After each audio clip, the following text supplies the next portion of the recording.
Bonsoir, chers panafricanistes, chers activistes du net, chers youtubeurs, blogueurs, surfeurs et combattants pour l'émergence africaine sur le banner de Yingui, une fois de plus.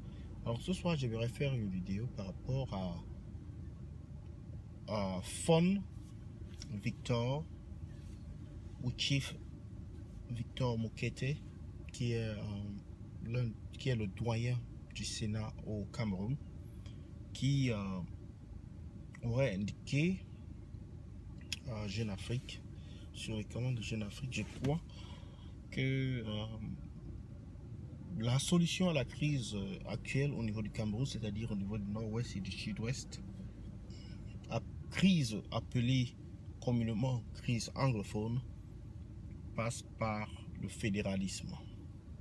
Alors, il va sans dire que ça, c'est une position qui n'est pas celle du régime en place, qui lutte et qui combat toute idée fédéraliste et sécessionniste, qui a combattu la décentralisation. Il faut dire que depuis 1996, qui est d'ailleurs 1996 où la constitution du Cameroun a été changée, elle a été changée comme la résultante de cette montée en puissance du SDF dans les années 90, qui avait eu au Parlement une espèce de représentation forte. Mais non seulement le mouvement de la rue, c'est-à-dire les villes mortes, où ils ont fait la tripartite, ils ont décidé qu'il fallait changer la constitution de cette manière-là. Ce changement qui n'était pas du goût du parti au pouvoir est quand même passé, parce que le parti au pouvoir était dos au mur. Mais à partir du moment où cela est passé, il fallait passer à l'application. L'application n'est jamais venue. Et on se retrouve là, 22 ans plus tard, à parler de la même chose. C'est-à-dire que la crise anglophone, qui malheureusement fait beaucoup de morts. Hier ou avant-hier, on parlait de dimanche, je ne sais pas si c'est samedi à dimanche, un élève gendarme et un gendarme ont été tués. Il y a eu des combats dans une zone, également des combats vraiment intenses dans une zone aujourd'hui, tôt ce matin, où il y a également des morts, où on déchiffre des morts. C'est simplement alarmant que les francophones que nous sommes,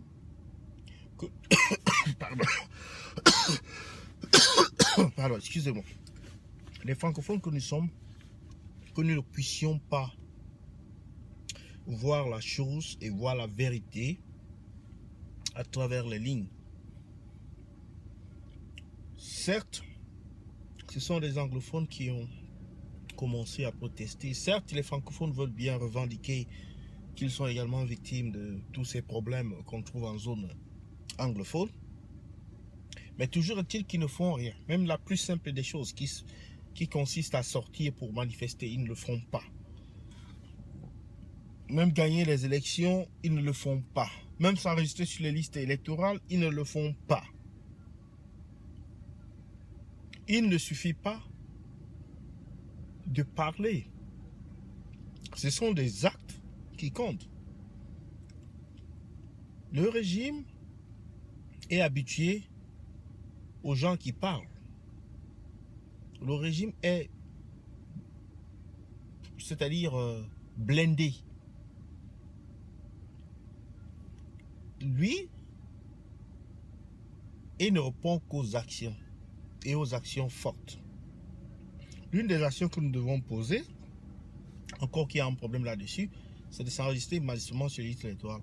Donc ce n'est pas cette promesse, une autre promesse vendue, une promesse vide. C'est celle de allez vous inscrire massivement sur les listes électorales, chers jeunes Camerounais. Mais voilà, que l'ECAM a des problèmes financiers, problèmes de logistique, problèmes de matériel, c'est-à-dire d'ordinateur et tout ça, où est-ce qu'on va? Mais les Camerounais doivent dénoncer tout cela.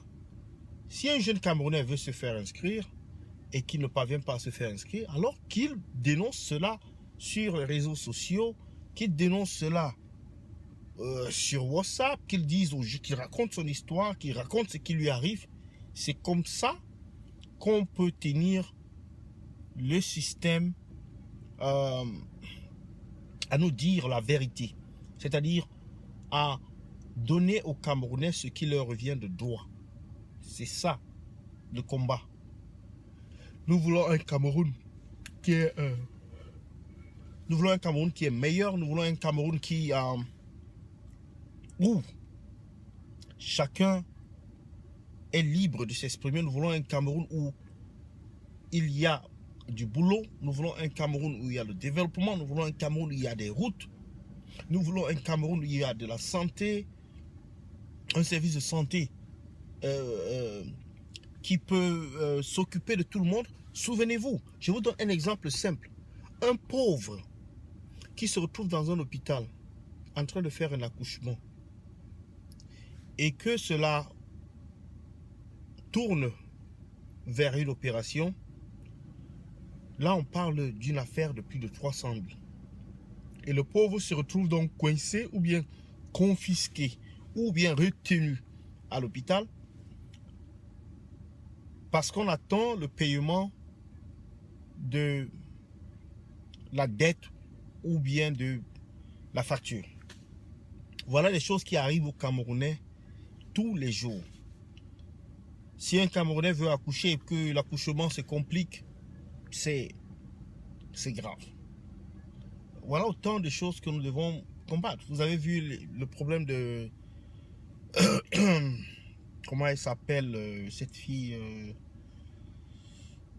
camerounaise, c'est le Yabassienne, qui a perdu ses enfants au niveau de l'hôpital La Quintini, j'ai oublié le nom. Vous vous souvenez de ce cas qui a fait le tour du monde. Et nous méritons mieux. Chers Camerounais, nous méritons mieux. Allez vous inscrire sur les listes électorales. Il faut que ce pays bouge, il faut que ce pays change. Qu'on arrête d'être la risée de l'Afrique, la risée c'est-à-dire aux yeux des autres. Nous avons les moyens, nous avons le savoir-faire pour y arriver. Donc j'attends vos commentaires, partagez la vidéo, merci, abonnez-vous.